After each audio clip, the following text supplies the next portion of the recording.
د عمران خان خور علیما خان یو ډیر غټ بیان جاری کړی دی. علیما خان حکومت ته او اسټابلیشمنت ته خو کلیام چیلنج ورکړی دی د عمران خان د رهایی د پاره، د عمران خان د علاج د پاره. اوس د عمران خان فیملی د طرف نه د عمران خان خوریانو علیما خان یو ډیر زبردست سټریټ موومېنټ شروع کړی دی چې علیما خان سوات ته هم په سوات کې هم سټریټ موومېنټ وکړو، په مردان کې هم سټریټ موومېنټ وکړو، ایون بټګرام کې هم عوامو یو ډیر ښه ریسپانس علیما خان ته کړی دی.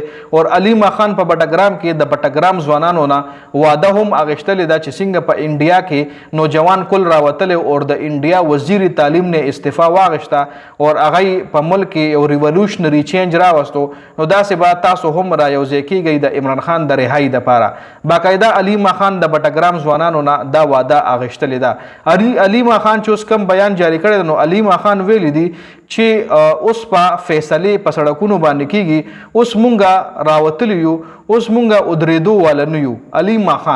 علیما خان صفا الفاظو کې ویلي دي چې وروره اوس مونږه فیصلې په سړکونو کوو. د سړکونو فیصلې مطلب دا چې اوس په مونږه احتجاجونه کوو او زمونږ احتجاج تاسو ودرولو دپاره به تاسو مونږ سره فیصله په سړک کوئ. لکه دا نه چې فیصلې به اوس تاسو کوئ، فیصلې به اوس تاسو کوئ او مونږ سره به کوئ او هغه هم په سړکونو کوئ.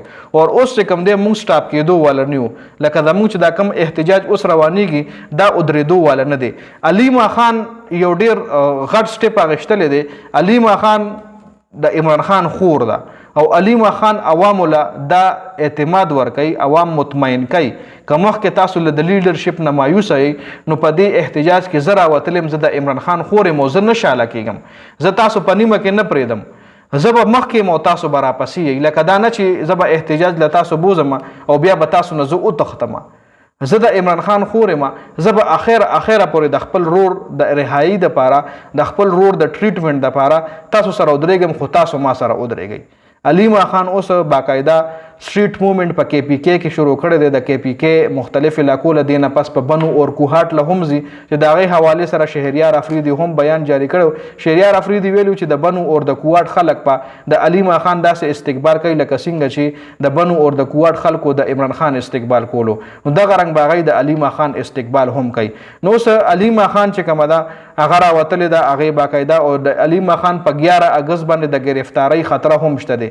ځکه اوس علیما خان چې دا کم سټریټ موومېنټ روان کړی دی، دا تحریک چې کم روان کړی دی، نو لږې داسې نه چې حکومت په دا پرېږدي، حکومت په اوس دام ګرفتاروي وروره.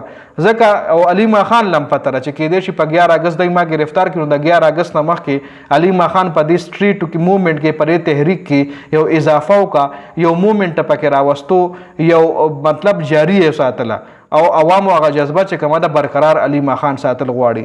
نو خیر په دې ویډیو کې دا اپډیټس د دې حوالې سره ستاسو سره د خپله قیمتي رایه موږ سره په کمنټ کې ضرور شریکه کړئ.